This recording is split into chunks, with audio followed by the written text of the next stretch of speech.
hindi naman siguro makatarungan o tama na pagkatapos nilang upuan ito ng ilang buwan, biglang pwersahin, pipilitin at sasabihan kami ng sino mang galing sa Kamara na, hoy, bilisan nyo, aksyonan nyo, ano ba kayo? Hindi. Hindi ganon at hindi ako papayag din nun.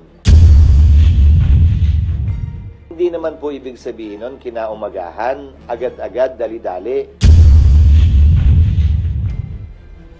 Mahigit 2 buwang inupuan, pinag-aralan, binasa, tiningnan ng Kamara yung mga impeachment complaint na nakabinbin.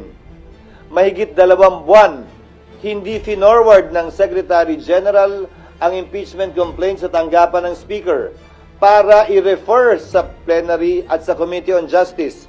Magkatabi lamang naman ang kwarto tulad sa Senado ng Secretary General at ng Speaker, ang Secretary ng Senate at ng Senate President. Bakit naman kami bigla sasabihang gumalaw, umakto agad sa loob lamang ng ilang oras? Kung nagpa-banjing-banjing sila gawin ito, siguro wala naman silang basihan ngayon na madaliin kami, lalo na nasa huling araw na ng sesyon. Yan pinadala sa amin, halos mag-aalas 5 pa ng hapon. Ulitin ko ba't ba nyo kami minamadaling gumalaw ng ilang oras? Process lang. Sila mahigit 2 buwan, inupuan, pinag-isipan at pinag-aralan yan. Siguro naman entitled kami ng ilang araw man lang. Good morning. At parang dumami kayo. May mga good morning sa mga guests Kung kailan nag-recess, doon kayo dumami? Sir, unang question. Since yung verified impeachment complaint against VP Sara is now in the Senate, ang tanong ng marami, why the Senate went on break last night without tackling the verified impeachment case against VP Sara? Well, una, yun ang schedule namin. Alam niyo namang lahat yun. Na huling araw namin kahapon, magbe-break talaga kami at magre-resume matapos ang halalan sa June 2. Walang rason para magbago o baguhin yun kahapon. Napakinggan ko si Myla kahapon, si Myla. Tinatanong si Senator Pimentel, bakit daw walang nagtanong? Sasagutin ko yun. Trabaho ko bilang Senate President, sagutin, o presiding officer, sagutin anumang katanungan na ibabato sa plenaryo. Pero hindi ko trabahong tanungin yung mga miyembro kung bakit hindi sila nagtanong at anong nasa isip nila, ba't hindi sila nagtanong. Fact is, walang nagtanong dahil hindi pa naman officially informed Senado, ang plenaryo, kaugnay sa paghahain ng impeachment complaint. Dahil dadaan pa ito sa isang proseso sang-ayon sa rules at practice at procedure ng Senado kaugnay ng mga impeachment complaints. So, sir, mali yung impression na parang may napag-usapan ba na wag itong itackle sa Senate plenary? Walang caucus na naganap, walang usapang naganap sa pagitan ng mga miyembro ng Senado kaugnay nito o kaugnay ng anumang bagay. Bago kami nag-adjourn kahapon, nung Martes, nung Lunes, kahit nung nagdaang linggo, wala kaming pagpupulong na formal kaugnay nito.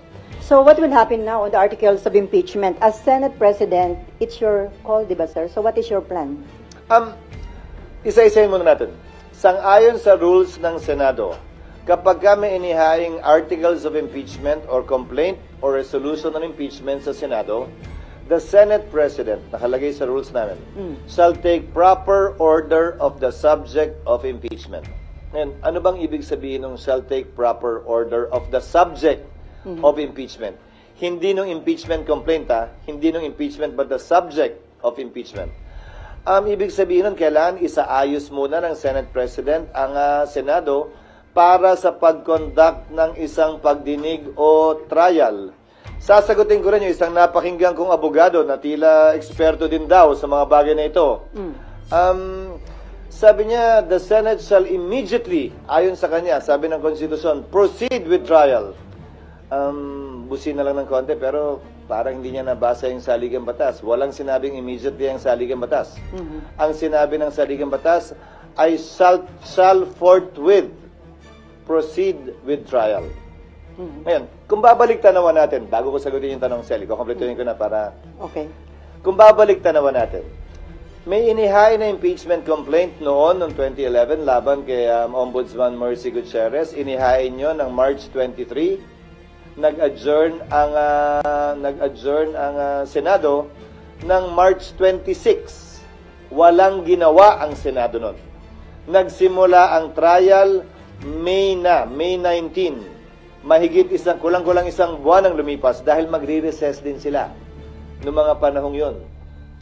Kung maalala nyo ang impeachment ni dating Chief Justice Corona, ng yumaong dating Chief Justice na si Corona, final ang impeachment complaint ng December 13, nag-trial po sila January 19. So kung susuriin nyo, base sa President yung salitang forthwith, hindi naman po ibig sabihin nun, kinaumagahan, agad-agad, dali-dali. Mahigit 2 buwang inupuan, pinag-aralan, binasa, tiningnan ng Kamara yung mga impeachment complaint na nakabinbin. Mahigit 2 buwan, hindi finorward ng Secretary General ang impeachment complaint sa tanggapan ng Speaker para i-refer sa plenary at sa Committee on Justice. Magkatabi lamang naman ang kwarto tulad sa Senado ng Secretary General at ng Speaker, ang Secretary ng Senate at ng Senate President. Bakit naman kami bigla sasabihang gumalaw umakto agad sa loob lamang ng ilang oras? Kung nagpa-banjing sila gawin ito, siguro wala naman silang basihan ngayon na madaliin kami lalo na nasa huling araw na ng sesyon. Yan pinadala sa amin, halos mag-aalas 5 pa ng hapon. So, bilang katugunan, gagampanan namin ang aming tungkulin na pwedeng magawa habang recess, kabilang na ang pag-review ng rules ng Senado sa impeachment dahil kailangan po itong i-update. Halimbawa, yung pagkakaroon at requirement ng judicial affidavits, yung pagkakaroon ng provision at procedure para mag-hearing sa harap ng commissioner, yung pagkakaroon ng matatag at malakas na pre-trial procedure para swabe na at hindi na komplikado at magulo yung trial proper. Ito ay mga bagong procedure sa Rules of Court na pumasok bago po namin itinalaga yung aming Rules of Impeachment noon na kailangan po naming baguhin. Pangalawa, kailangan pa rin pag-aralan siyempre ng Secretary General ng Senado, ng Secretary ng Senado yung impeachment complaint mismo. Tinanggap lamang namin yung kahapon. So dun sa nagsasabing, bakit hindi agad-agad binabasa baba? May trabaho po kaming kailangan gampanan. Halimbawa, sang-ayon po kasi sa e-commerce law at sa e-gov law, pwede naman maglagay ng e-signature. Hindi ba? Sa resolution, sa bill, sa committee report. Pwede ang e-signature dahil hindi po yan verified. Subalit, ang complaint or resolution on impeachment, verified po yan. Pinanumpaan dapat yan sa harap ng Secretary General ng Kamara. Susuriin pa po isa-isa ng Secretary ng Senado yung mga pirma kung e-sig ba yun o wet signature. Bawal po ang e-sig. Dahil kailangan pinanumpaan ito. Paano ka manunumpa sa harap ng SecGen kung inutos mo lang yung opisina mong i-affix yung e-sig? Meron naman pong app, gagamit kami ng iba't ibang app para makita at malaman kung e-sig nga ba siya o wet signature. Para matiyak na yung bilang talaga ay sapat dun sa 1/3 para mag-comply dun sa direct filing sa Senado. Mga halimbawa lamang ito na mga dapat pang gawin at gampanan ng Senado. At bilang panghuling sagot, para mag-convene ang impeachment court, kailangan may sesyon ang Senado. Para manumpa ang impeachment judges, kailangan may sesyon ang Senado. Bagaman ang trial pwede mag-proceed kahit na recess, tulad ng nangyari kay dati at yumaong Chief Justice Corona, dapat ito'y masimulan, makonvene at mapanumpa ang mga judges kapag may sesyon.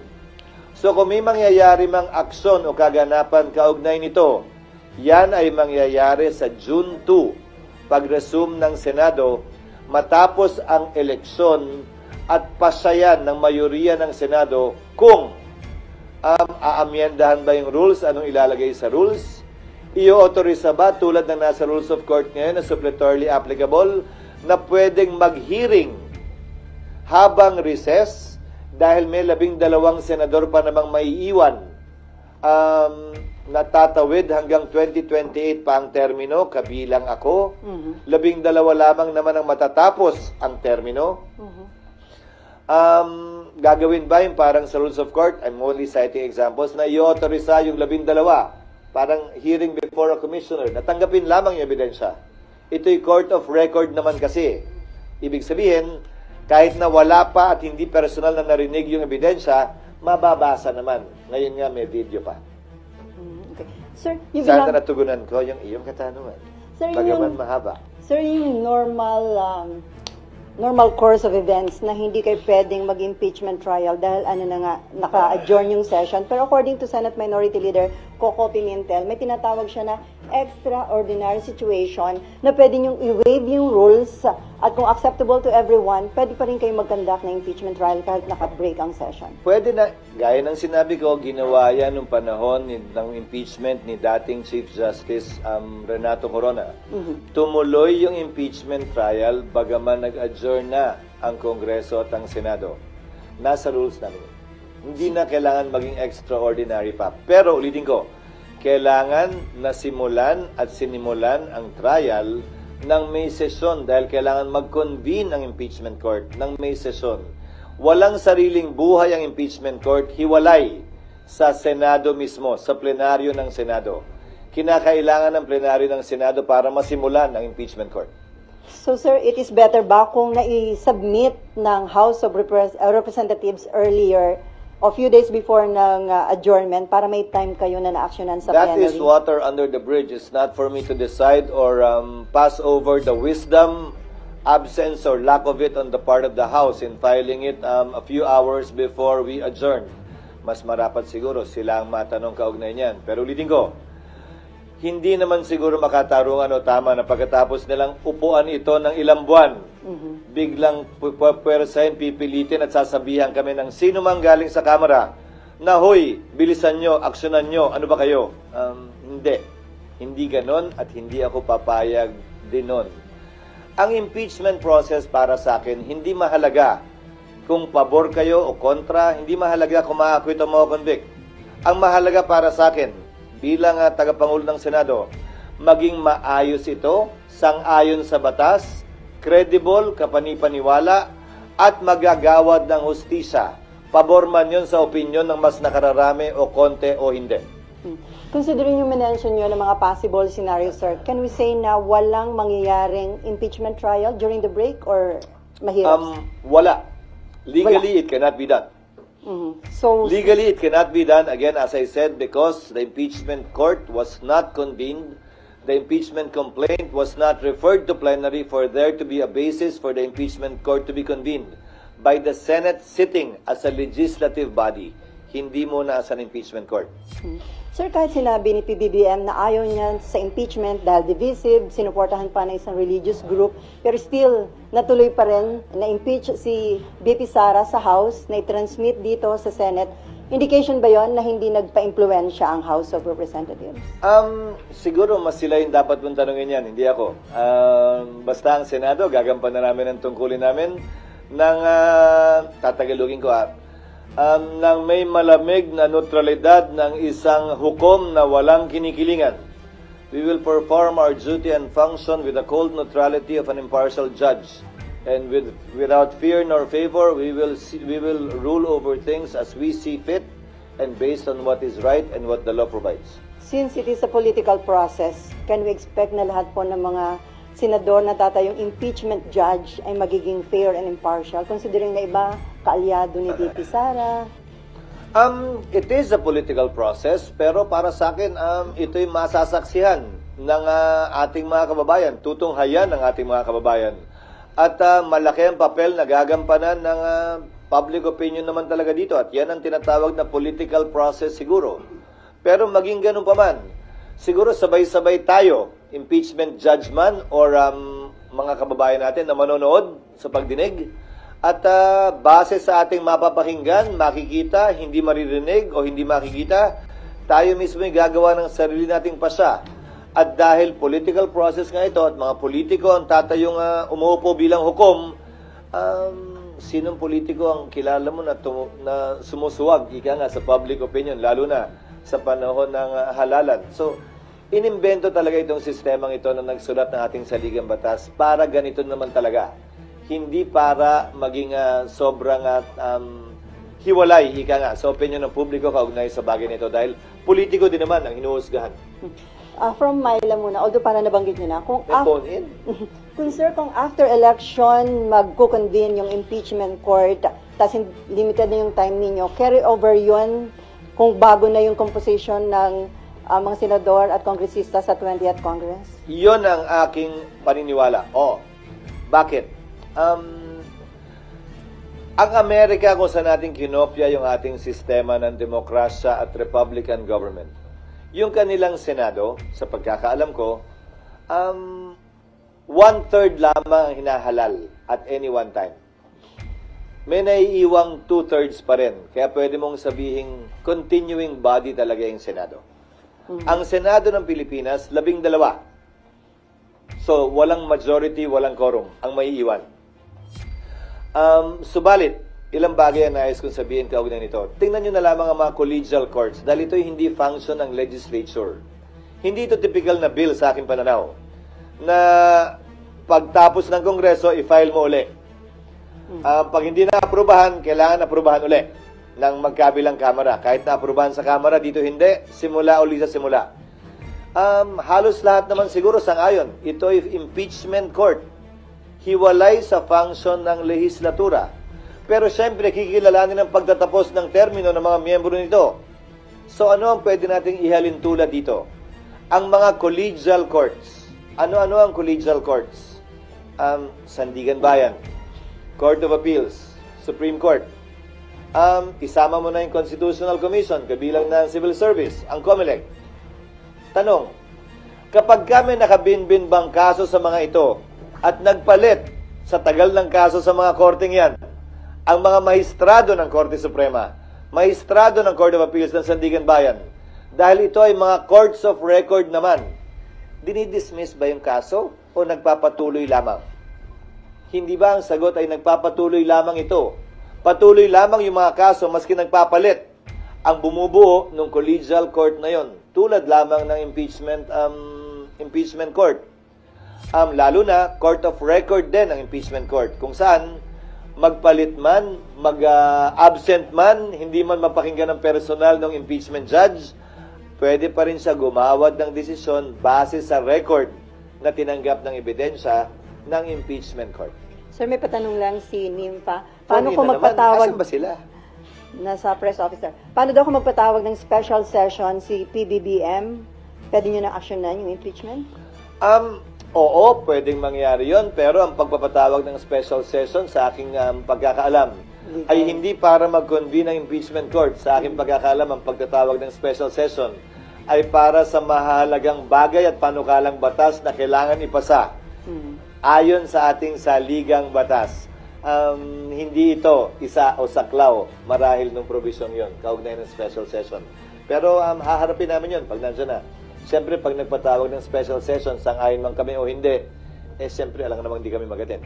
Okay, Mav and then RG.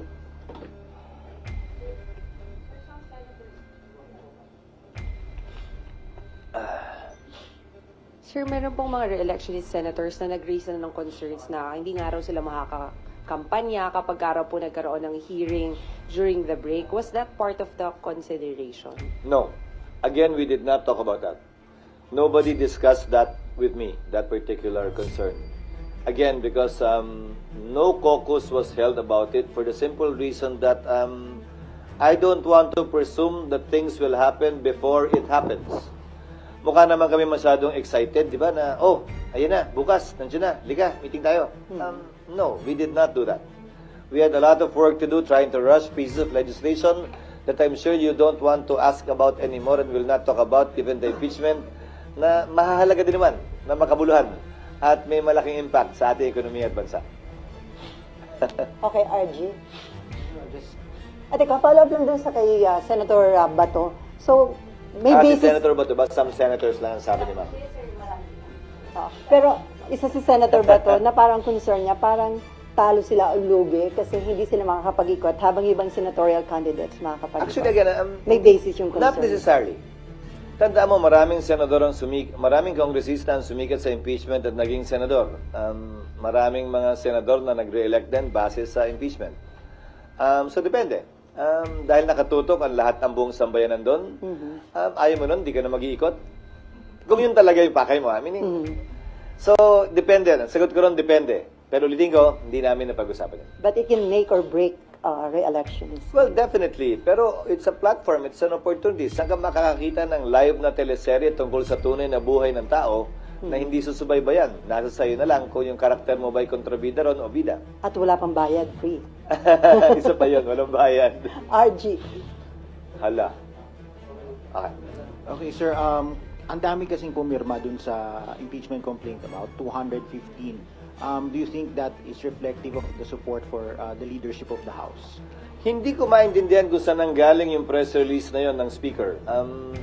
Sa pagkakaalam ko, ang impeachment complaint ay kaugnay sa pagpapanagot ng isang impeachable officer.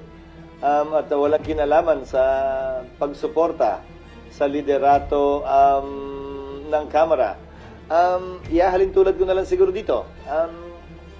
Na ma-convict o ma-acquit ba sa dami o liit ng boto, magre-reflect ba yon sa suporta sa akin ng mga mambabatas dito sa Senado? Sana. Hanggat maaari, wag dating iugnay masyado sa politika o pangangampi ang prosesong ito dahil naihain na nga, ayoko nang bigyan ng kulay politika ito. Magkabilang kulay man, green man o red, o yellow o ano man. Sir, ang isa bang senatorial candidate can act as a defense lawyer? Candidate, what do you mean? Kasi may isang senatorial candidate, di ba? Parang may state, Attorney Vic. Sino? Attorney Vic Rodriguez. Nag-volunteer na agad siya? Oo. Kailangan muna siyang tanggapin ng kliyente bago siya makapag-volunteer. Parang, ang pag-volunteer ng abogado sa kaso, alam kong tawag dyan ay ambulance chasing. Hindi yata tama yun. Marapat ang kliyente, ang akusado, ang ini-impeach, ang mag-anunsyo ng kanyang mga abogado. At hindi para i-volunteer yung serbisyo ng abogado. Yan ay nasa ethics ng mga abogado. Okay, RG. Sir, I think in the past it was reported that the former president would like to be a defense counsel for the vice president. Actually, that would be expected. Sinabi na niya yan, abogado siya, abogado rin. Si Vice President Sara Duterte, abogado rin yung kanyang asawa. Hindi ko na ikakagulat yan kung mangyayari man yan. An impediment to that. There is none. So, sir, kung In consider... fact, even the Vice President herself can represent herself in addition to other lawyers. So, sir, kung consider nyo sa pag-draft ng rules kung papayagan ng isang senatorial candidate na maging defense lawyer? By that time, tapos na ang halalan. Oo Hindi nga. na siya kandidato, abogado na lamang siya. Okay, Amor. SP, to clarify po, yun pong pagsasagawa or pag-a-amend ng rules for the impeachment trial, hindi din siya gagawin during the recess or it's something na pwedeng gawin during the break? Ngayon na namin gagawin lahat ng pag-aaral, lahat ng panukala, pero kailangan yan aprubahan ng plenaryo sa sesyon ng Senado. So, drafting, sir. Yes. Pero mahabang proseso din yun dahil maraming kailangan i-update sa rules. Kung maalala nyo, mula nung aktual na nakatapos ng impeachment ang Senado sa impeachment ni dating Chief Justice Corona, hindi pa na-update yung rules. At maraming butas yung rules na yon na hindi rin in-update matapos yung karanasan ng Senado nun. Dagdag mo pa dyan yung mga pagbabago sa rules na inilabas ng Korte Suprema para mas mapabilis, mas maging efficient yung trial. Ika nga. But I will state one thing for the record and as a matter of policy. Hindi namin ito mamadaliin. Pero hindi rin naman namin ito labis na iaantala. Hindi kami magpapapressure kanino man na bilisan ito o i-delay ito. Gagawin namin yung trabaho namin ayon sa saligang batas bilang pagsunod sa tinatalaga nito at rules mismo ng Senado. Bagaman wala pong updated rules ng Senado, meron pa ring rules na nananaig ngayon. Yan yung existing rules pa namin. Nakabilang nga dyan yung binanggit ko that the Senate President shall take proper order of the subject of impeachment and matapos nun, shall notify the House of the date when the prosecutors are set to appear. Pero bago lahat mangyari yung tinatawag yung trial, kailangan muna mag-acquire ng jurisdiction ng Senado Sa ngayon na tinanggap na ng Senado yan, hindi na may kakailang nasa Senado na yan at impeached na si Vice President Sara Duterte. At bagaman hindi pa na-convene yung impeachment court, matter of course na lamang yon, ministerial ang pag-take ng jurisdiction ng Senado sa impeachment complaint na ito. Hindi na rin may kakaila yun. Pero, kailangan pa matapos mangyari yon, i-amend yung rules, i-update yung rules, i-convene yung court, or base sa rules, pag nagsabi ang rules na kahit na hindi pa kino-convene ang impeachment court dahil nga patapos na ang termino ng 19th Congress, baka pwedeng bigyan ng kapangyarihan yung mga maiiwan na magsagawa na ng mga prosesong pwedeng isagawa bago ang trial. Kabilang na halimbawa, ang pagpapasagot sa nasasakdal. Ang pagbibigay ng pagkakataon sa prosecutor na sagutin yung sagot o reply dun sa answer. Ang pagsusumite ng judicial affidavits ng mga testigo na magkabilang panig. Ang pag-conduct ng pre-trial, pagkakasundo nila. O ito, concede na namin, tama na yan. Ito, hindi kami papayag dito. Pagdebatihan natin yan, presentahan natin ebidensya dyan. O pag-submit ng pre-trial brief. Dahil alalahanin ninyo, bagaman hindi tumutuloy-tuloy ang Senado, ang Senate President, sang-ayon sa rules ng Senado, ay uupo pa rin bilang Senate President hanggang nahalal na ang kanyang kapalit. Dahil ang termino ko ay matatapos pa sa 2028. Kumpara dun sa mga nagdaang Senate President na nagkataong natapos yung kanilang termino ng June 30. Mananatili akong Senate President sa panahon ng break, kung saan itong mga bagay na ito ay pwedeng magawa para hindi mag-aksaya ng panahon ika nga ang Senado at ng forthwith trial may proceed already. Ang status po ngayon is tinitingnan pa po ni Senate Secretary and kayo po mismo titingnan nyo pa yung impeachment articles of impeachment. Si Senate Secretary lang. Kasi ang titingnan lang naman niya sufficiency in form and substance in terms of the signatures nga. Nag-comply ba yung verification, yung under oath na form? Napirmahan nga ba ito ng 1/3, which is 102? Pero ayon sa ulat sa balita, 70% ang pumirma. So sobra doble ang pumirma. Sobra doble ang kinakailangan bilang ng pumirma. So yun lamang naman ang gagawin niya. Matapos nun, ilalagay nila dapat yan sa agenda eh. Pero hindi tayo nga umabot doon. Dahil nga, kapos, gahol sa oras, at bakit ba kasi last minute at last hour na? Pero sir, bibigyan ng copy yung mga senators para mabasa na nila? Yes, in fact, we will make it public. I don't see any reason why it should not be made public. It is not a secret document. It is a public document and I believe it should be made public. Sir, sorry, last na po. When is the earliest po sa tingin nyo na pag-uusapan ninyo mga senador yung rules? June 2. Okay. No, formally, in plenary. In plenary. Pero sir, yung pagdadraft ninyo? Hindi kami na yun. Secretariat principally ang gagawa nun. Hindi na mga senador? Hindi na siguro. Magkukonsultahan na lang kami either virtually about this and simply consult them on the rules. Okay, before Mean, So, RG, to finish, siguro magda-draft ang secretariat. Papadala na lamang sa mga senador for comment or inputs. Para at least pag-resume namin sa June 2, medyo joined na yung issues. Ika nga, kung ano na lamang yung pagbobotohan kung meron man. okay, before Mean, RG, Mav, and Cecil, may patanong lang dito, sir. Just to put on record, if VP Sara is found guilty by the impeachment court, does that mean she could no longer seek for any government position? Perpetually disqualified na po ba siya? Yes, the penalty for a person convicted in an impeachment trial is removal from office and absolute perpetual disqualification to hold public office, elected or appointed. Okay, Mean, and then RG. Good morning, Okay. sir. Sir, ako ba, ate? Ay, oo nga pala. Isa na una pala siya. Sorry, dalawang Sir, Mean. sir, sabi mo kanina, kailangan amend yung rule, magkakaroon kayo ng pre-trial, mahabang proseso. Yung kay Justice Corona dati, umabot ng 2 months bago nagsimula. So, ano yung chance ngayon ng impeachment dito sa Senate? Wala na. Anong ibig sa kasalukuyang Senado? Yes, sir. Kasi 1 month na yung natitira sa 19 Sa Congress. Kung ang sinasabi mo ay trial, magkakaroon ba ng trial sa 19th Congress? Depende sa rules na i-approve namin. Kasi gaya ng sabi ko, isa sa mga posibilidad, yung innovation ng Korte Suprema of late, meaning pagkatapos ng rules namin noon, na pwedeng mag-receive ng ebidensya ang commissioners, na pwedeng buuin nung may iwang 12 senador, na maaaring magsimula ng June, bago mag-June 30. So 19th Congress pa rin yun. Kung yan ang magiging pasya ng Senado ng 19th Congress kaugnay ng rules. So may posibilidad. Trial pa rin yun, ha.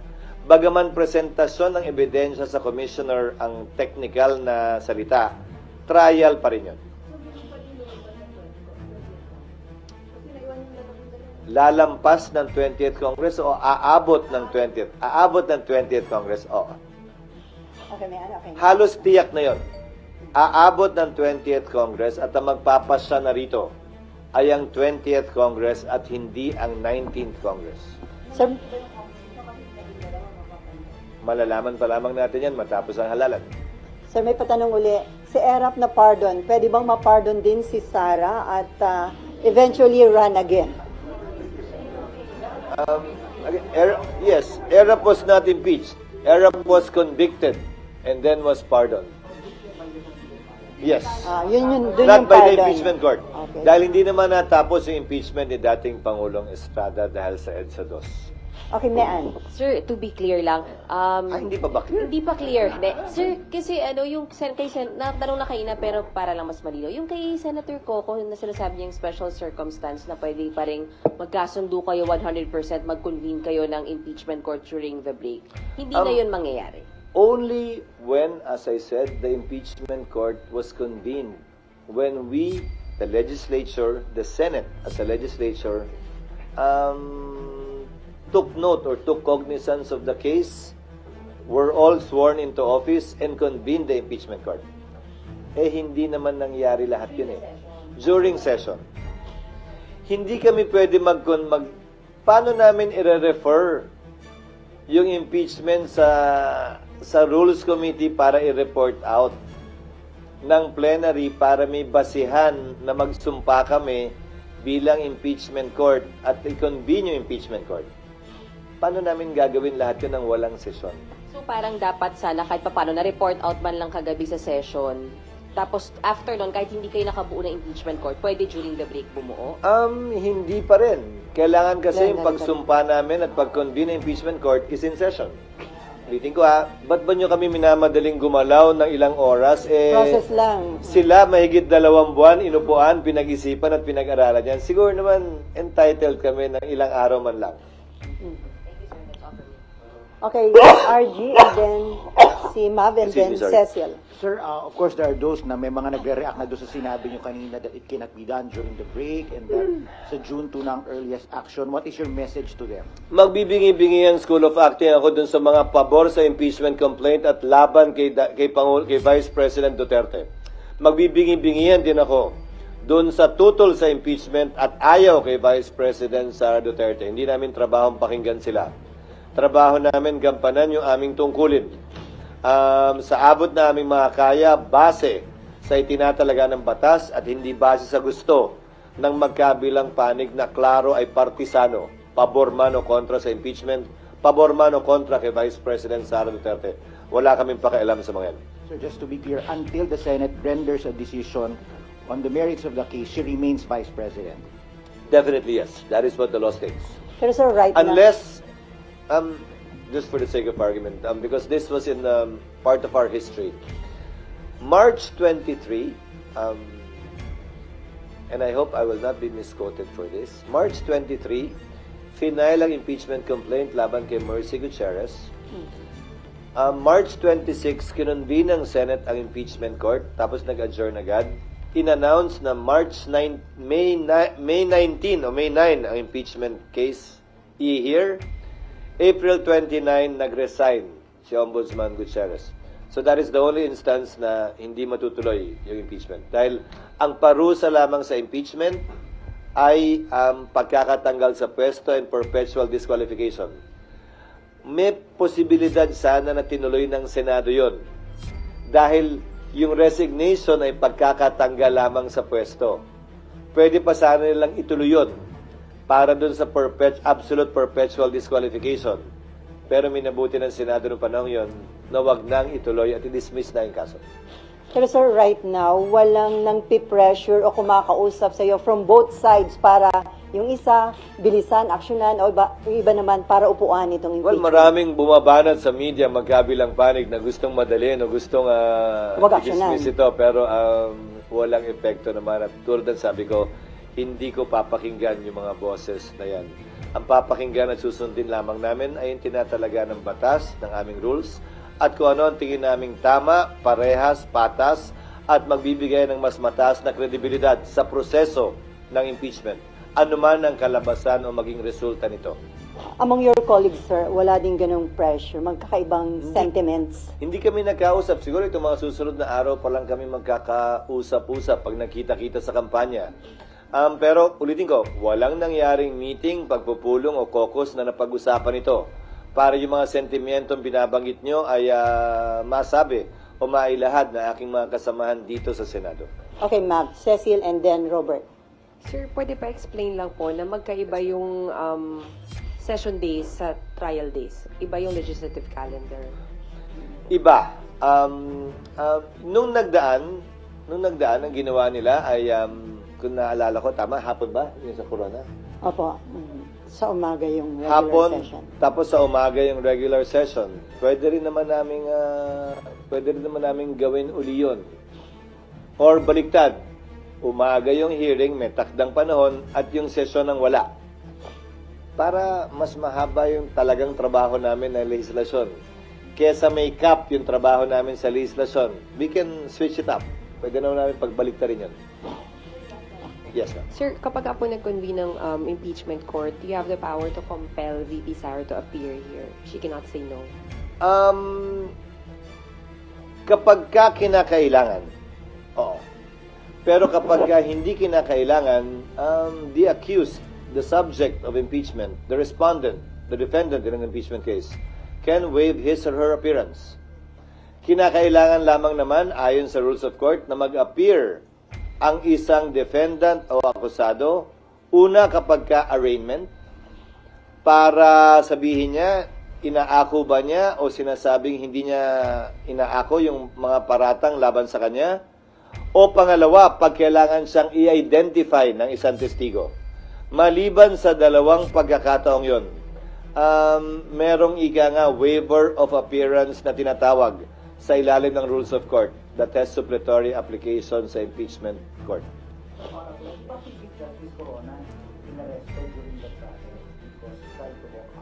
No, hindi siya inaresto. Pinigilan siyang lumabas.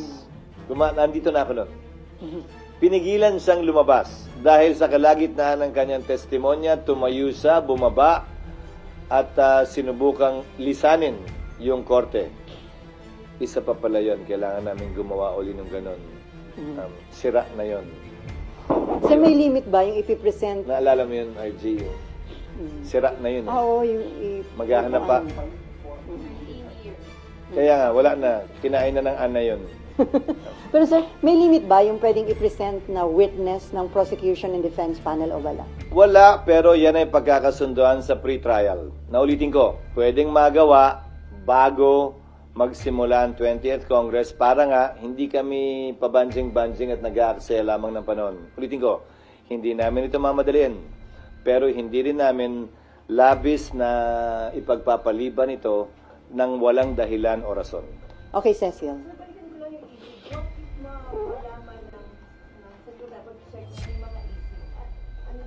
Basta't 1/3 pa rin. Basta't may 102 pa rin. Hindi na mahalaga sa amin kung 103 pa yan o 105 o 107 o kung sino yon. Ang mahalaga, mambabata sila at may 102 signatures.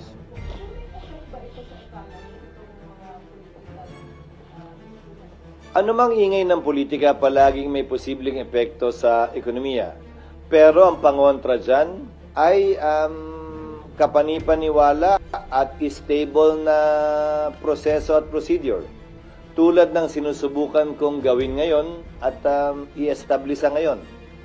para yung expectations ay tempered, walang tanong na hindi nasagot, walang alinlangan kung ano ang mga mangyayari sa susunod na araw, linggo at buwan, sa kabila ng anumang ingay na nagmumula sa pabor o kontra sa impeachment, sa pabor o kontra kay VP Sara. Ito, ang mga binabanggit ko sa inyo ngayong umaga, ito ang magiging proseso ng impeachment sa mga susunod na linggo at buwan. Lalo magkakaroon ng confidence ng mga investors na okay naman yung situation sa Oo, dahil ang impeachment ay isang prosesong nakasaad naman sa saligang batas. This is not an extra-constitutional process. In fact, this is a purely constitutional and legal process provided for in our Constitution on how to make certain high officials of the country accountable for their actions and or inactions, specifically as alleged for alleged culpable violation of the Constitution, bribery, treason, graft and corruption, other high crimes, and betrayal of the public trust. Okay.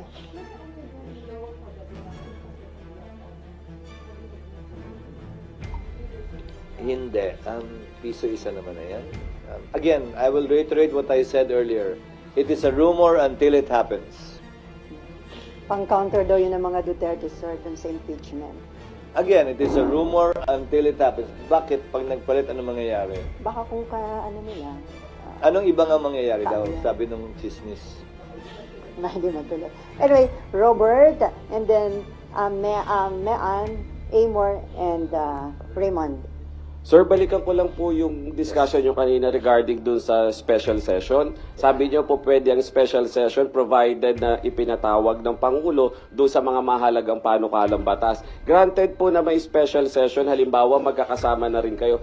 Yung possibility na matakel pa rin ito bilang sidelines halimbawa or kaya i-convene yung impeachment court po, pwede po ba yun? Posible. Posible, but that is a subject matter to be decided upon by the plenary. Kasi ang kapangyarihan ng Senate President ay i-agenda lamang ito. Yung ginagawa naming mga referral sa floor na walang nag-object, sa anumang oras pwede mag-object kahit sino at pwedeng pagbotohan yon bago ma-refer. Maski lahat ng ginagawa namin sa plenaryo are done through a proper motion.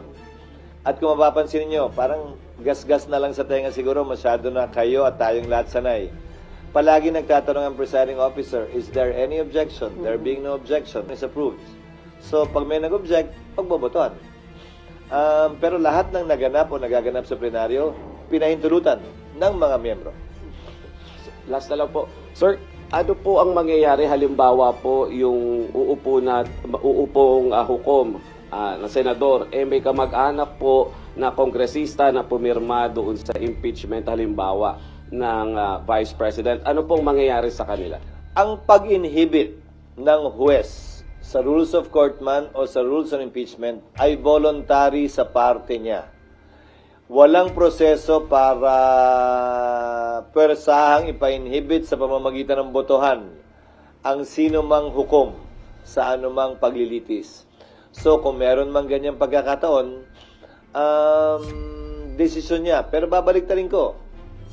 O de ko may posisyon pala yung pumirma, may posisyon din ba yung hindi pumirma na kailangan din mag-inhibit yung kamag-anak nun? Hindi naman siguro, di ba? Bakit nyo sasabihin kailangan lang mag-inhibit yung pumirma? Bakit hindi nyo sasabihin dapat mag-inhibit yan yung hindi pumirma? It cuts both ways.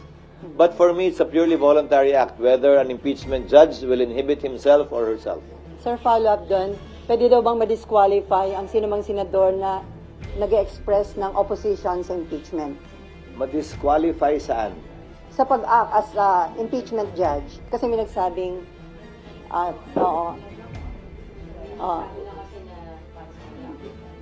Hindi, parang tututulan ko hanggang dulo yung impeachment. 19th Congress ba yan o 20th Congress?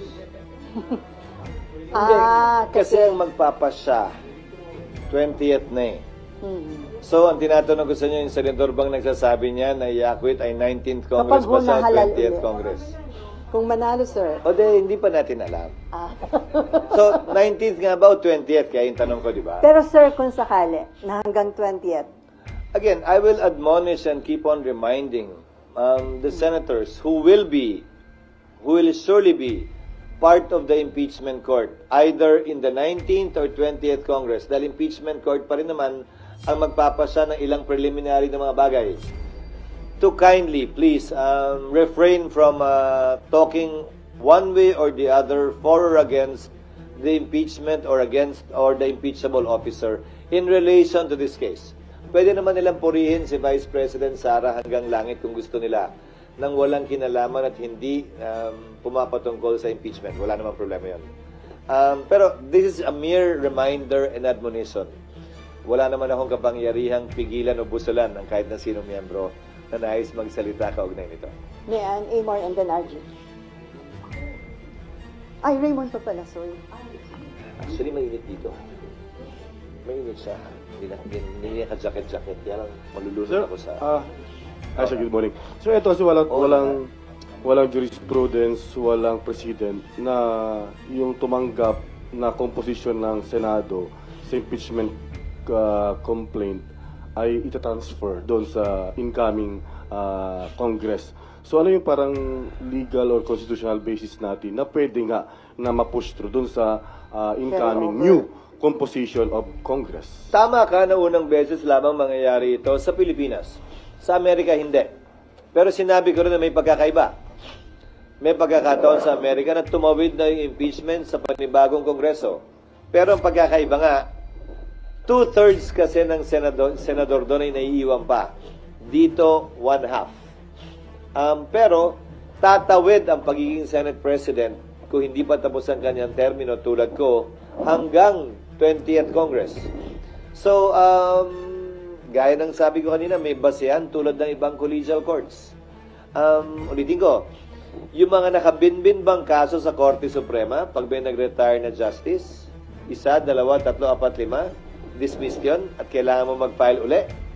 Yung mga nakabinbing kaso ba sa Sandigan Bayan, sa COMELEC, sa Civil Service, sa Court of Appeals, dismissed ba yun pag may nag-retire na isang maestrado?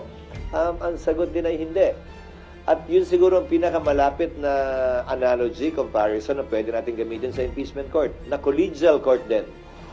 Minsan nga, bibigyan pa kita ng mas madalang sitwasyon. Yung ordinaryong korte natin, na isa lang ang judge, nag-retire yung judge.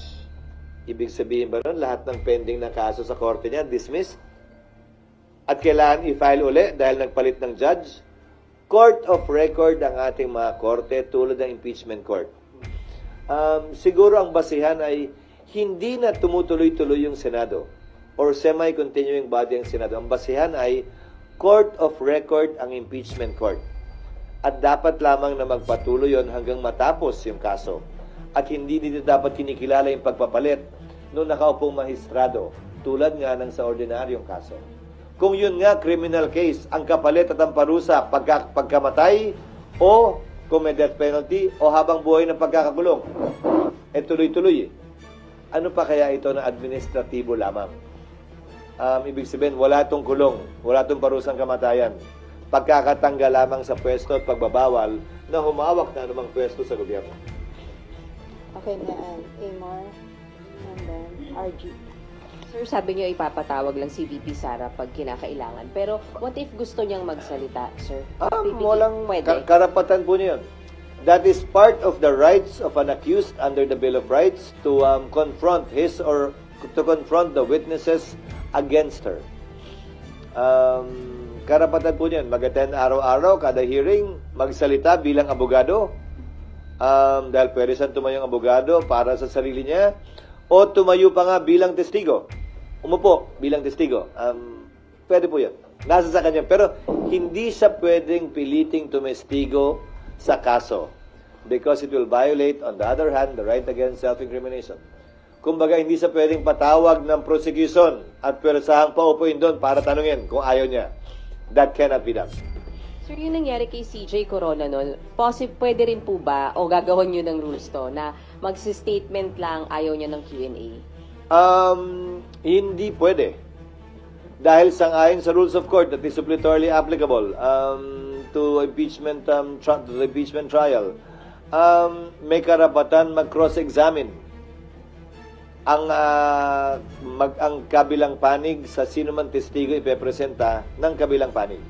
So pag nagpresenta ng testigo ang prosecution, may karapatang i-cross-examine yan ng depensa. VP Sara, kung just in case No, na parang kung sino man nga, karapatan yan ng kabila. At kapag ka hindi na subject sa cross-examination, hindi admissible yung testimonya ng testigo. Sir, may... Sir, pag just in case naman daw ipatawag nyo, kailangan siya, pero hindi siya dumating, meron bang kaparusahan pag gano'n? The impeachment court, very much like the Senate, more so in fact because it is an impeachment court, has the power and authority to issue subpoena. May kapangyarihan nga kami mag-issue ng subpoena. Sir, At may... sang-ayon sa rules, yan ay pwedeng i-issue lamang either sa pamamagitan ng botohan o kung babaguhin yung rules, sa pamamagitan lamang ng kautusan ng presiding officer. Sir, may certain period ba para tapusin yung impeachment trial o pwede itong parang matagalan? Wala, pero sino ba naman na may gustong umabot ito till kingdom come? Wala naman siguro may gusto nun. One way or the other, kailangan ito pagpasyahan at desisyonan. Ulitin ko, nang hindi minamadali, pero hindi rin naman pinagpapaliban ng labis. Okay, Amor and then RG. SP, kung matuloy po yung impeachment trial nga this 19th Congress, ang sabi niyo po possible na umaga, plenary session, and then hapon yun pong impeachment trial. So sir, paano yung time dun sa mga pending bills and offhand? May mga nakikita po ba kayong mga bills na pwedeng maapektuhan ng lack of time dahil matatapos na nga po yung 19th Congress? Maliit na lamang ang epekto kung meron man. Dahil pagbalik namin sa June 2, 6 na session days na lamang ang meron namin. So, 6 na session days na lamang apektado nung AM-PM schedule na binabanggit mo. At kung mako-convene nga yung impeachment court sa panahong yon, magre-recess na rin kami makalipas ang 6 na session days. So, yung balance ng mga araw ngayon hanggang June 30 ay puro trial na lamang yun. Dahil hindi na kami pwede magsesyon. Sir, bills na nakikita Hinahabol? dapat ihabol pa? To name a few that comes to mind. Number 1, yung Konektadong Pinoy. Number 2, na BICAM na-approve na on third reading by both houses. Yung e-gov bill, na hindi umabot yung ratification ng Bicameral Conference Committee report dahil may ilang pang concerns ang executive branch. Kasi nga, ayoko nang may nabibito Ayoko may binabalik sa BICAM So, hanggat maaari nakikipag-coordinate kami closely sa executive kaugnay sa mga panukalang batas na pinapasa namin. Pangatlo ay yung right sizing bill. Tatalakayin din namin yan. Pang-apat ay yung Virology Act na ibabayagam during the recess. Ito ay pagpapalakas ng ating Virology Department para sa ngayon ay kung magka-pandemya muli, mas kaya na nating i-handle ito. Again, to name a few, those would be at the top of my mind.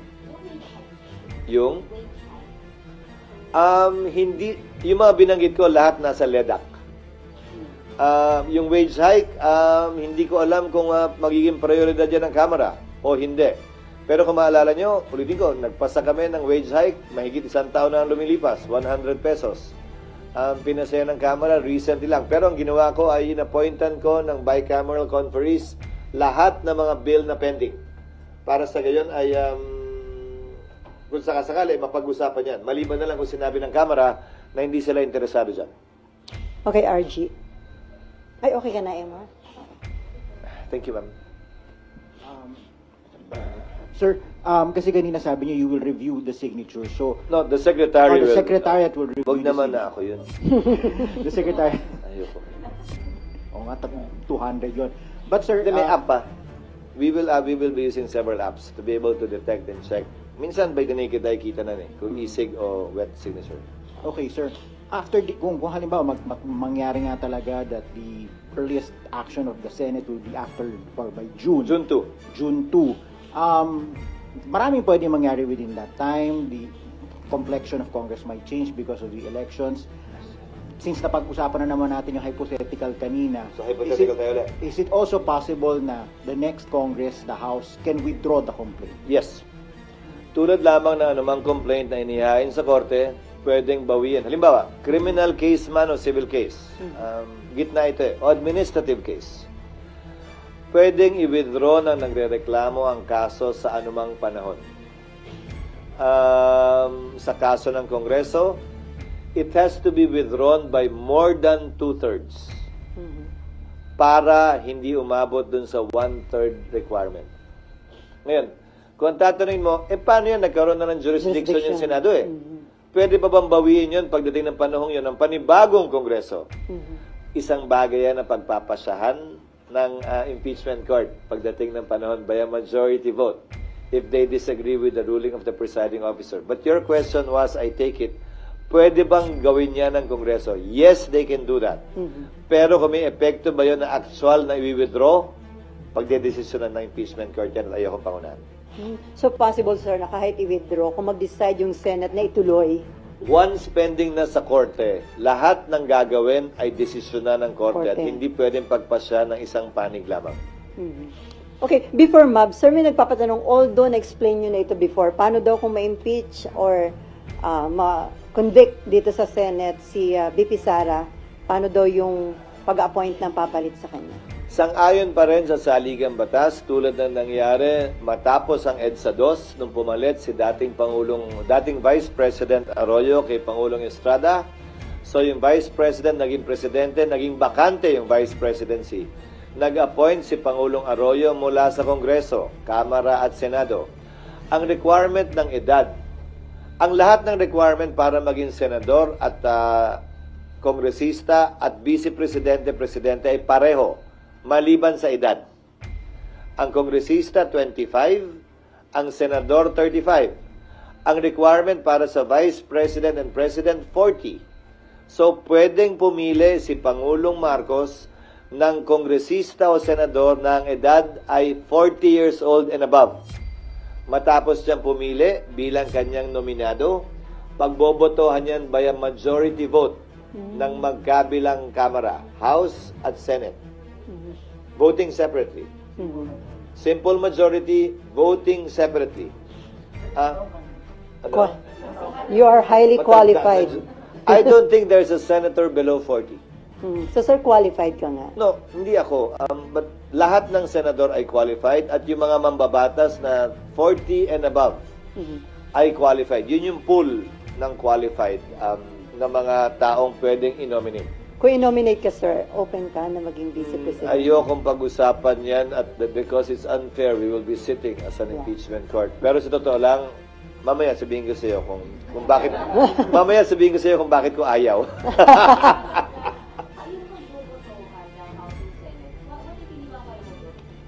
Alin, kung ayaw, deemed rejected, pili sa ng bago. Ano ba? Kailangan i-confirm Pag hindi kinonfirm ng Kongreso voting separately by a simple majority, hindi siya, pili uli ng bago.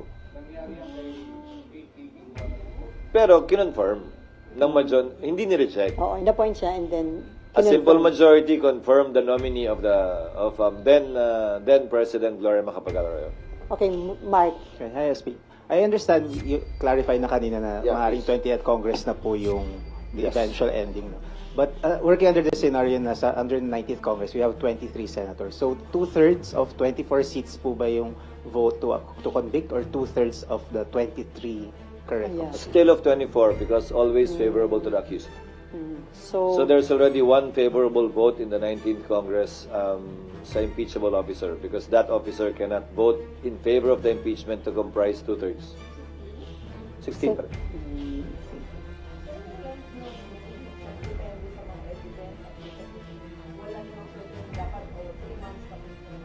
Wala akong balak ilagay na cap, walang cap sa rules, pero gaya ng sabi ko, through judicial affidavits, bagong rule ng Korte Suprema yan sa Rules of Court, and a stricter, longer, more complete pre-trial brief. Hindi magtatagal naman siguro ng ganun katagal. Lalo na, continuous trial talaga ito. Day to day, we will conduct the trial. Depende na, ulitin ko, sa magiging rules ng Senado. Pero nung kay Corona ba, Monday to ano ba yan? Thursday. Parang okay pahinga naman. ng Friday. Basta hindi na abot ng Sabado at Linggo yan. Kung ang teleserye nga hanggang Biyernes lang, di ba? Huwag na natin paabutin ng Sabado at Linggo. Sir, yung pre-trial. O tumatawad ka na ng 4 days. Yung kay Corona. So hindi nalalampas ng teleseryeng 5 araw sa isang linggo. Yung pre-trial, mga ilang araw lang yun, sir. It will only last for a few days. Actually, even 1 day kung nagkakasundo na sila. Given the amount of time involved, itong panahong to, hindi lamang Senado ang dapat na mag-aral, maghanda. Ang dapat sana mag-aral at maghanda rin ay yung magkabilang panig. Let me give notice to both sides. Both the prosecution panel and the defense panel of the defense team of the Vice President. They have sufficient time to prepare and study for this. So, hindi naman siguro katanggap-tanggap, hindi lamang sa amin, sa mata ng publiko, na pagbigyan anumang delay, na hindi sila handa, walang testigo, hindi handa yung ebidensya, dahil itong panahong to dapat ginugugol na nila para gawin at kompletuhin yan. Pati yung impeachment judge, sir, dapat mag-aral. Well, kahit naman ako naghahanda, magbabasa uli, ang tagal ko nang hindi nagpa-practice. Matagal-tagal na ako hindi nakakapag-appear din sa husgado. Nagbago na rin yung rules on evidence. Gagamitin ko rin itong panahong to para magbasa muli, to brush up on my rules on evidence, the Supreme Court decisions on the rules on evidence. At nang magampanan na namin yung aming tungkulin na may buong katapatan sa probisyon ng batas. Okay, Mav, and then may Ann. Sir, sorry. In case po na senator yung ma-appoint at ma-confirm, do you operate on 23 senators lang? Paano kung Ma-appoint o ma-confirm? What do you mean? Kunwari po, piliin ni Magboboto. Presidente at tapos ma-confirm siya ng Kongreso. Sir, ano lang, hypothetical lang. Layo mo na, ha? Yes, sir. Layo mo Hindi, na, darling, kanina, ha? sir, kasi napag-usapan na po yung kapalit. Layo mo na nga, darling, ha? Oo. And sir, kapag po kasi kunwari, Senador nagkaroon na ng appoint. hatol ng parang by July, ganyan. So, sir, isang buong Congress na 23 lang kayo. Ganyan. The decision to call for a special election is to be decided upon by Congress. Ang pagtatawag ng special election sa anumang bakanting pwesto, congressman o mayor, vice mayor o senador ay desisyon ng Kongreso. Bakit? Kailangan kasi mag-appropriate ng pondo para sa special election na yon. At hindi basta-basta yung nagagawa yun. Sa kaugnay naman ng COMELEC, meron silang pondo. There are times, may mga taon na may pondo sila for special elections. Pero may mga taon na wala. So kung may pondo sila to conduct special elections, COMELEC can do it on its own by basing it on a resolution either from the House or the Senate to fill that seat. Pero madalas in practice, hindi po ginagawa dahil may quorum pa naman ang Senado. Hindi naman makakaapekto sa quorum. Marami na rin nabakanteng posisyon sa House sa pamamagitan ng pagpanaw ng mga mambabatas. Hindi na nagpapatawag ng special election ang Kamara. Bihira magpatawag. So based on the resolution, pwede magpatawag ang COMELEC kung may pondo sila. Kung wala, kailangan talaga ng isang batas para magpatawag ng special election. Sir, sorry, may pahabol na lang po yung desk ko. Kanina, sir, yung kung hindi po atin si VP Sara, tapos pinatawag siya dito, pwede siya isubpoena. Yes. Should she ignore the subpoena? What happens? Subpoena is a compulsory process, meaning to say she can be compelled to attend. Like what we do with respect to witnesses in the hearings of the Senate. The Sergeant at Arms, with the assistance and aid of law enforcement officers, may effect the compulsory order for her to appear. Mag-issue ng warrant of arrest, sir? But I heard a comment of Vice President Estrada that she welcomes this in order to present her case. So, VP Duterte, sorry. That she welcomes this... Sinasabi ko? Estrada. Sorry. VP... but I heard a comment of VP Sara in connection with the looming impeachment complaint to be filed against her that she would welcome it as an opportunity to present her side of the story vis-a-vis the accusations being hurled against her by members of the House. So I hope that will indeed be her position. So, kung mag-change yung kanyang stand, hindi nga siya mag-attend kahit may subpoena, possible yung pag-issue ng warrant of arrest? Merong subpoena lang. Hindi pa naman warrant. Subpoena is enough. Kung hindi pa rin nga siya mag-attend. Again, a subpoena is a compulsory process. The Sergeant at Arms and law enforcement officers can enforce the subpoena. Okay, and then Cecil. Sir, yung pre-trial ay mangyayari pag na-convene na? O pre-trial Under our rules kasi, wala pa yon. Kasi wala pa naman doon eh.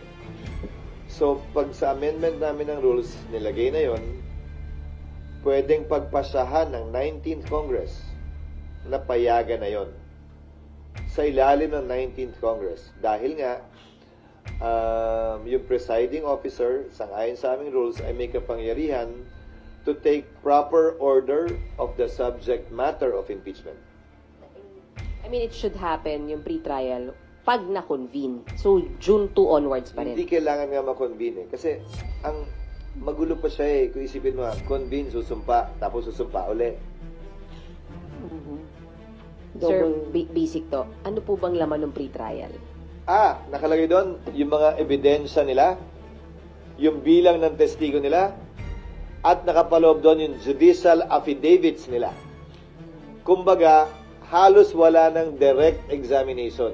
Di tulad na napanood nyo sa Corona trial na, so nung petsang to, nasaan ka? Nakalagay doon yung kwento niya, ipapa-identify na lamang sa kanya yung kanyang judicial affidavit. Ikaw ba talaga gumawa nito? Pirma mo ba ito? Lahat ba na nakapaloob dito ay totoo? Cross-examination na diretso.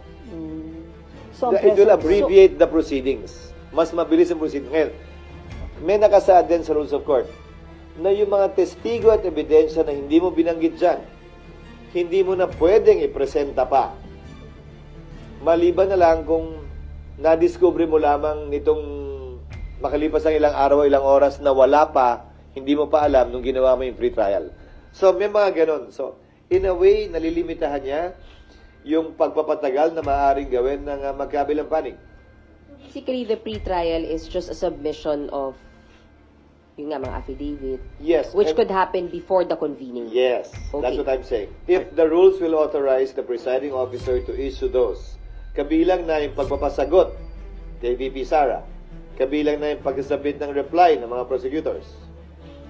Lahat ng bagay na ito, hindi pa to trial, can be done already under the 19th Congress.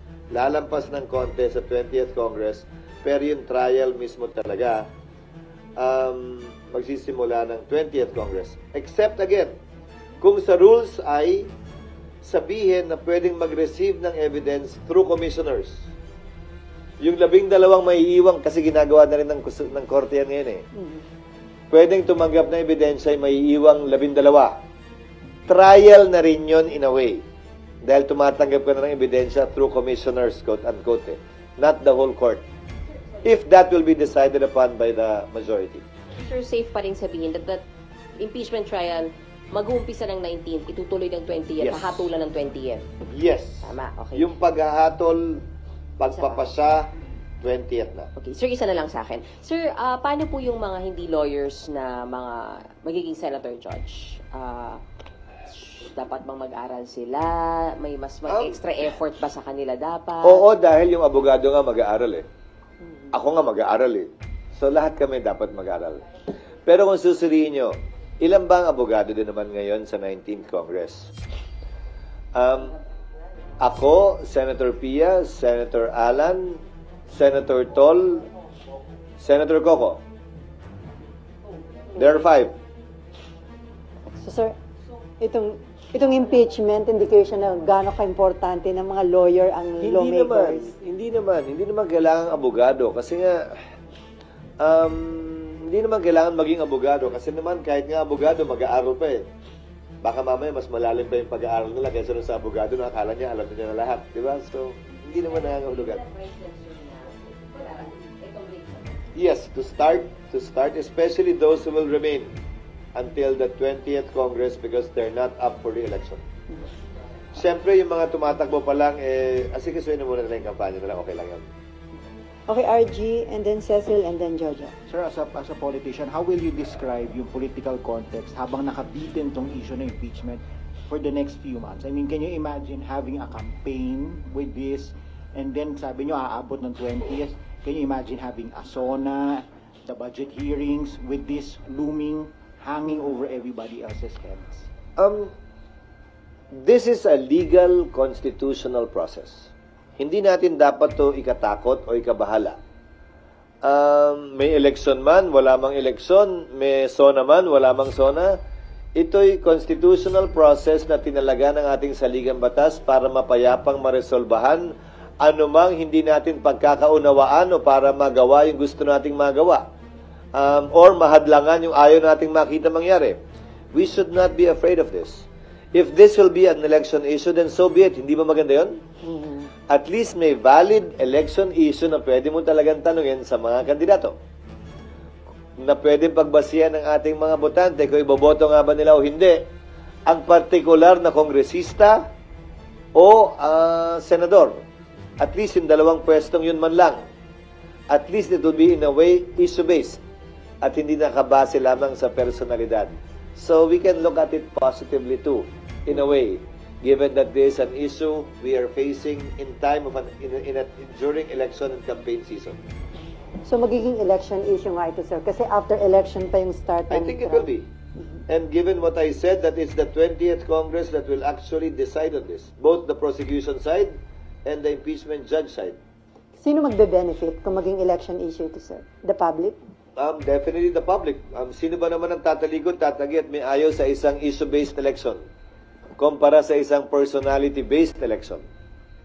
So makaka-apekto ito sa magiging voting decision ng... Ngayon, ang problema lang, siyempre, issue siya sa tatanungin ng mga tao. Kung boboto kita, anong boto mo sa impeachment? Di ba? Sa kabilang banda, kailangan maghunos dili naman din sila. Kasi para pa kami nag-trial, kung may desisyon na agad sila, hindi pa nga napapakinggan yung ebidensya.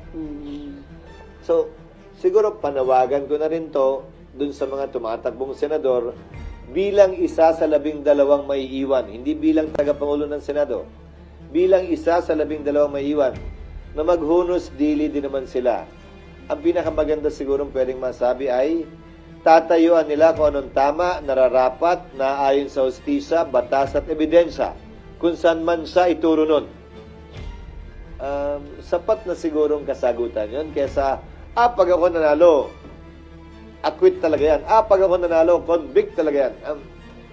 I hope they will avoid those things. But then again, I cannot control the passions of a campaign speech, especially during election time. Okay, Cecil and then Jojo. Sir, can we say na under jurisdiction na ng Senate yung CBP since na-transfer na yung VP herself, no. The subject of impeachment, yes.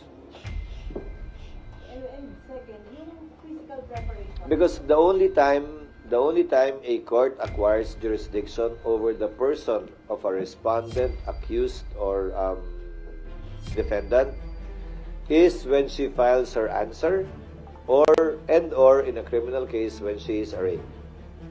So, on her person, hindi pa.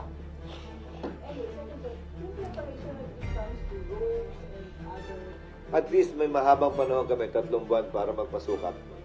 Kamukha din yung ginamit mo dun sa kaysa na yung naka-robe o naka-parang gala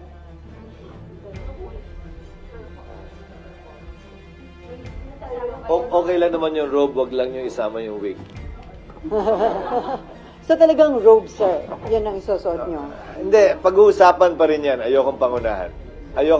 Pero, sa palagay ko, saganang akin. Pero ito'y pagbabotohan ng mayoriya. Importante pa rin yung robe, ika nga, para lamang mapaalala sa kada senador na sila'y nakaupo, hindi bilang legislator, kung hindi bilang impeachment judge. If only to constantly remind them while they're there, seated, in the same seat that they usually sit in, that they are there as impeachment court judges, not as ordinary legislators. If only for that. Kung ako tatanungin, mas gusto kong meron. Wala. Sa pagkakaalam ko, wala. Ano?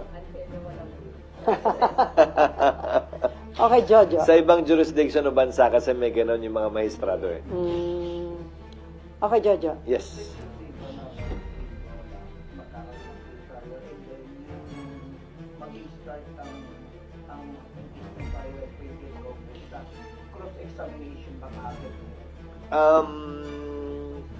Posible.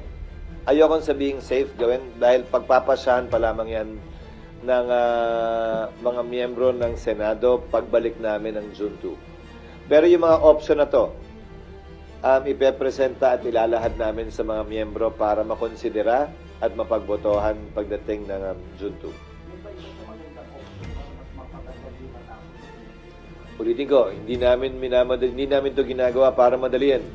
Yan ay nakapaloob sa rules of court na suppletorily applicable na kailangan naming ibagay sa proseso ng impeachment na kakaiba sa isang civil, administrative o criminal case kung saan sumasaklaw yung rules of court. So, pagpapasyahan yan ng Senado pagbalik namin. Pero lahat ng options na to ipe-present namin sa kanila. Okay, last 3 questions from Poca. Uy, ubusin nyo na para hindi na wala ng interview pagkatapos nito. Thank you, Sally. Bakasyon na eh. Sir. Yes, Sir, of course. good morning. May bisita pala tayo ngayong umaga. Medyo marami yun. Yes. Sir, you perfectly remember the moment when that envelope was not opened during the impeachment trial of President Estrada. I was a congressman, yes. Yes, I sir. remember that. I was not here. Yeah. I'm sure that you totally want to avoid such a volatile political impasse. But how? By maintaining the credibility and impartiality of the impeachment court, which is what I'm trying to do beginning today. Again, without fear nor favor, nang walang pinapaboran, nang walang kinikitilang karapatan, gagampan na namin yung aming tungkulin. Pero sa dulo, sang-ayon kasi sa rules on impeachment. Kaya di ba si Senator Pimentel noon ay nagbitiw, kung tama ang pagkakaalala ko. Dahil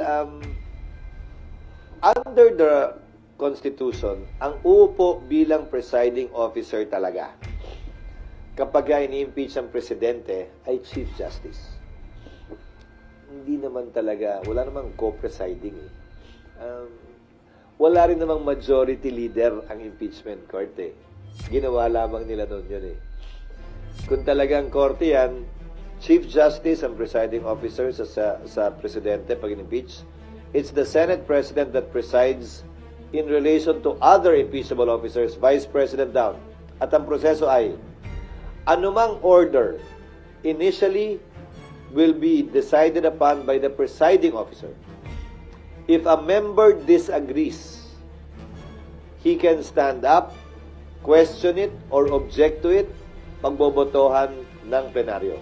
Yun yung proseso. Masunod man o hindi yung gusto ng nakararami, yun ang desisyon ng korte. And pwede rin desisyon na ng presiding officer kung ayaw niyang magpasya. Tapos sabihin niya, ayokong magpasya dyan, ibabato ko sa plenaryo. Kayo mag-decide. Kung ano man ang maging resulta nun, yun ang susundin ko bilang presiding officer. Sang-ayon man yan o taliwas sa gusto ng mas nakararami. Yun yung proseso eh. Actually, they had no choice at that time but to follow the majority. Sir, follow-up. Yes, please. Sir, the matter of shifting an impeachment case from the 19th to the 20th Congress, we heard your position, but can that be questioned and clarified with, for example, the Supreme Court? Of course. They can do that. Pero unahan ko na rin.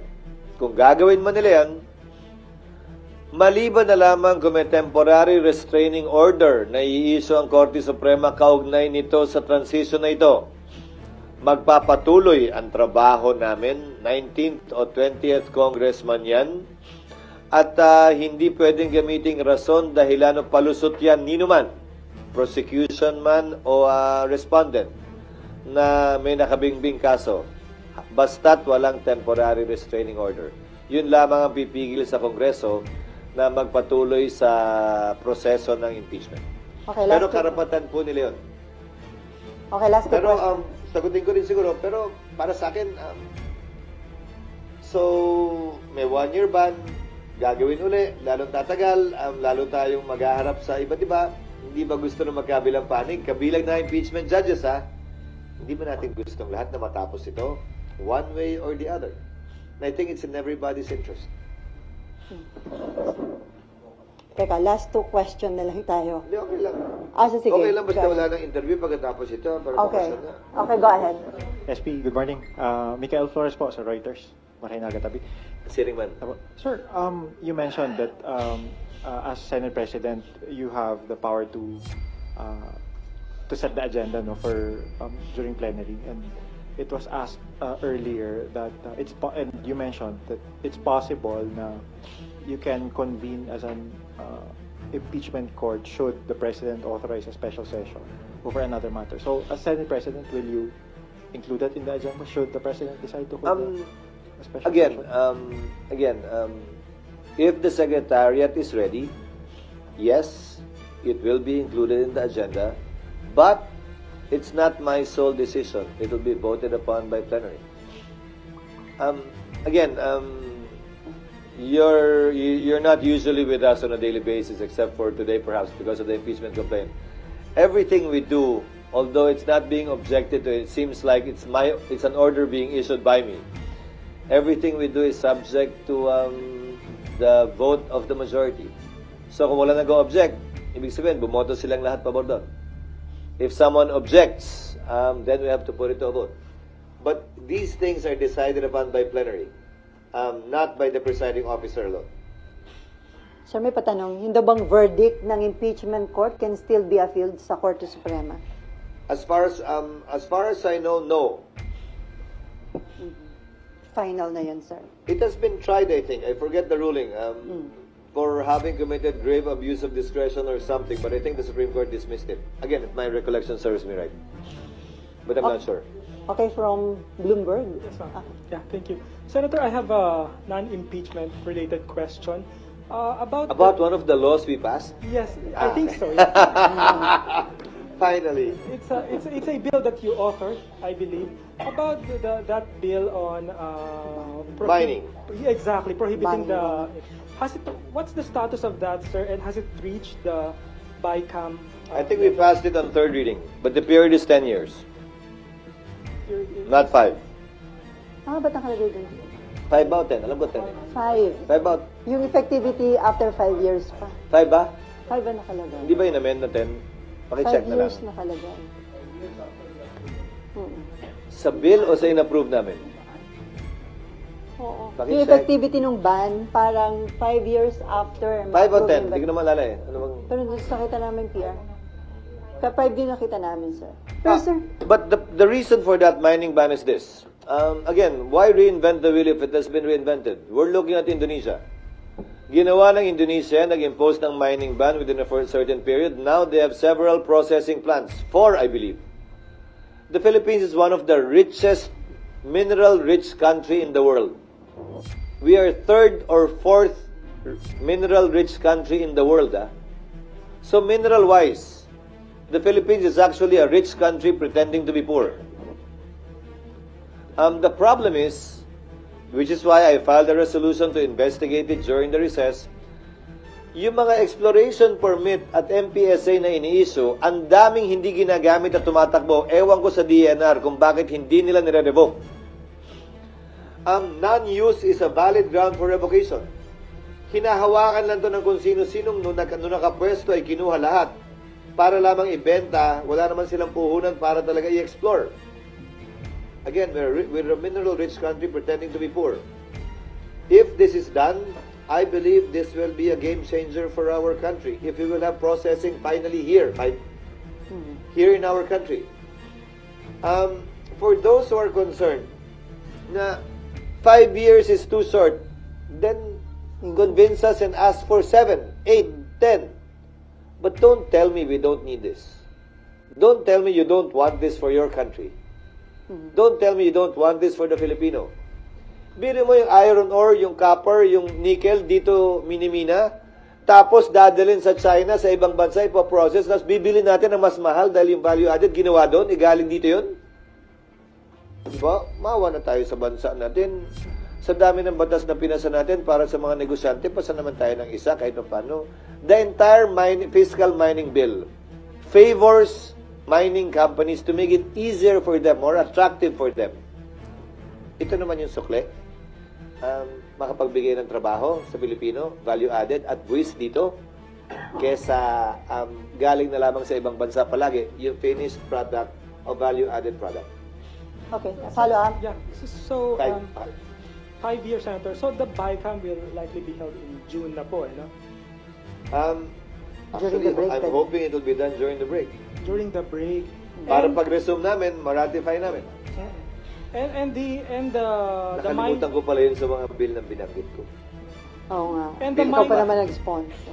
And the mining companies will have a chance to maybe make an argument, no, to extend it. Of course, I've heard their arguments actually.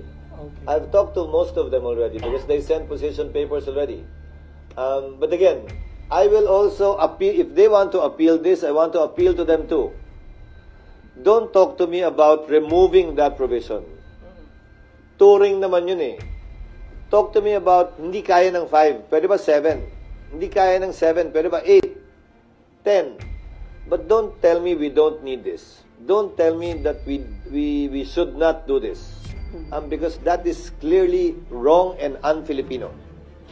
So sir, once implemented, may estimate magkano yung additional income at additional job opportunities sa mabibigyan nito? Wala, kasi wala tayong malaking steel plant dito. Sinasabi nila palagi may problema sa kuryente. Noon yun. Former President Marcos, Ferdinand Marcos Sr., believed that no country without a steel industry will ever industrialize. And if you look at every other country in the world, except for Singapore perhaps, given the limited territory they have, we need to have our own steel industry. Ang typical na sinasabi nila, mataas daw ang presyo ng kuryente rito. Darling, kaya mo yan. Kaya mong iyan yan. Okay. Nawala. Ay, nawala tuloy. Sorry. Mataas yung presyo ng kuryente, pero hindi naman with solar, with renewable, these issues can be addressed. So I hope, again, I am hopeful because this is clear. There is no vested interest behind this proposal. The only interest behind this proposal is the best interest of the Filipino people and the nation for us to develop finally as a country. Okay. Sir, Yes, ma'am. Buena Bernal of CNA Channel News Asia. Can we get an English soundbite on? So the elections were gathered. Hirap yun, Yes, please. The signatures at the House were gathered pre-election, where, as you know, political influence is high because of the carrots that could be there. Now, unwittingly or otherwise, the Senate, you say post-elections, would be the impeachment trial court. But now, because that's a constitutional process, and there are quarters who say that this is political vendetta, can you talk about the Senate, this body where you are a leader, being a political tool to affirm what experts have described as a core problem in Philippine politics, which is personality politics? It cuts both ways. I will try to English as best as I can. It cuts both ways, remember. You referred to carrot politics, but given that it's election time, those who signed may have been blinded by that. I'm not saying that they were. But what about those who did not sign? Weren't they motivated by politics as well? It is a political process. So it's unfair to accuse only those who signed the politics and not those who did not sign. They were both engaged. They were both engaged in politics. And as I said earlier too, given that we're only translating what I said earlier in Filipino, remember? And as I said earlier too, I think it's an opportunity, given that it's election time and campaign season leading to the 2025 elections, that we actually have a chance of this being an issue-based election, at least insofar as members of the House and members of the Senate are concerned, with the admonition on the part of the members of the Senate for them not to be too partisan with respect to saying what their judgment will be should they win and become an impeachment judge. I hope this will be asked by voters in debates, what their position is or will be, and let that be the basis of the judgment of our people, whether or not to vote for them in the coming elections. In relation to a bill passed in this body, can you talk about the importance of creating a defense economy, a local defense economy in the Philippines, especially given the situation in the West Philippines? You're talking of SPEDEZA. Yes. Given the situation in the West Philippine Sea and given our dependence on our allies for our own defense, I think this is the first step towards being self-sufficient with respect to being able to defend ourselves, instead of simply borrowing missile systems from other countries perhaps we can also start doing our own R&D for ourselves, uniquely applicable to our situation, given that we're the only archipelago, as I understand, in the world. Add to that the fact that it will provide jobs and hopefully export opportunities to other countries of whatever may be produced within the Philippines. Okay, last question. Japanese Yes, Kyodo please. News, Sasaki. Sa ilong lang. Okay, go ahead. I wish to ask you about the proposal of plebiscite in Sulu. The adjournment of Senate means that you think you don't need to make an urgent decision of the potential plebiscite before the BAM election in October. Sir, I have a problem with that bill, actually. Why? The main reason why Sulu was excluded from BARM to begin with is a Supreme Court decision that said, you've asked Sulu so many times already, and it was only until they said yes that you stopped asking. That's why Sulu was removed from BARM. And here we are asking them again? Didn't we read the Supreme Court decision? And what is the impact, if at all, of the Supreme Court decision on this new law again that we're passing? So it might be begging the question, given the Supreme Court decision already. So we need to study it further, whether or not the Supreme Court decision actually bars us from asking them again, which we have done 4 or 5 times already, which is one of the main reasons for excluding. Remember, the Supreme Court said, among others, you've asked them several times whether or not to join, but you didn't ask anyone who already joined if they want to leave. That's unfair. That's wrong. So the counterpart measure of this would be, we can ask Sulu again, but will we ask the others if they can leave? Kung meron bang specific timeline on that? None. The deadline would be on June 2 when we resume. What we will be doing essentially is I will be instructing the Senate Secretary, Senate Legal, in consultation with some experts in the legal field that we might get as outsourced resource persons to draft amended rules, updating it with respect to the rules of court and answering some of the gaps discovered during the Corona trial. Most of the officials at that time are still here. And make the corresponding recommendations during the recess, send them to the members of the 19th Congress so they can study it, evaluate it, refer it to their own consultants so that we can act on it and vote upon it when we resume. Okay, last question from JV. Isa lang po. Yes, sir. Okay po. Ayun, given the marami pa tayong kailangang ihabol na bills, sapat na Actually, po ba? konti na lang, mga 7. Konti na lang. So, are you okay, sorry po. So, are you confident na from June 2 to 13, may papasa natin, ma-ratify natin, or gusto nyo sana magkaroon ng special session? I am hopeful we can do it within the 6 session days. Why?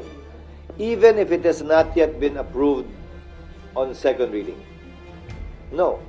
Even if it has not yet been reported out in committee. If they do that during the recess, we can report it out on Monday. Remember, we have 6 session days. We can report it out on the first day, sponsor it on the first day or on the second day, subject it to interpellations for 3 days. No, I'm sorry. For 1 day, approve it on second reading, and with a 3-day notice, approve it on third reading. If we extend sessions on a Thursday, we can do more. If the President certifies it as urgent, then we can dispense with the 3 days. So, I am very hopeful that yes, we can. With the assistance of the Executive, if it is a priority measure, we can abbreviate the process and pass certain other bills that haven't even been sponsored on the floor in the 6 remaining session days that we have, while at the same time acting on the rules on impeachment. Okay, sir, pahabol na lang. According to Senator Amy Marcos, ayaw niya ng impeachment, ayaw niya ng destabilization, ayaw niya ng gulo sa ating bansa. Ang reason, ang dami na daw problema, mataas ang presyo ng bilihin, naghihirap ang mga Pinoy. So, impeachment ba at destabilization ang solusyon? Nakakahiya, bagkus daw na harapin ang dumaraming tunay na problema ng bansa. May basis po ba yung kanya? I respect her decision. especially given that she's a re-electionist that should be focusing on sharing with our people her position on these issues, which she's exactly doing. However, it is now a reality and a fact, whether we like it or else. Nasa amin na yun. At meron kaming trabaho at constitutional duty na gampanan ito. Ang panawagan ko at ang sisikapin kong gawin, gaya ng sabi ko, tiyakin na ito yung magiging patas, parehas na ayon sa batas, walang kinikilingan at walang pinapaboran. Higit sa resulta, ang importante ay kapanipaniwala at may kredibilidad ang proseso. Yon ang aming tututukan at bibigyan ng pansin. Pero yung gano'ng statement, hindi makaka-apekto sa kanyang pagiging impartial or fair as impeachment judge. Again, she was talking of the impeachment process. Not, again, okay lang naman sabihin, bakit ba? Sana wag na lang. Karapatan niya yun. Okay. Wala naman siyang binanggit o sinabi kaugnay sa boboto sa pabor o kontra dun sa nasasakdal.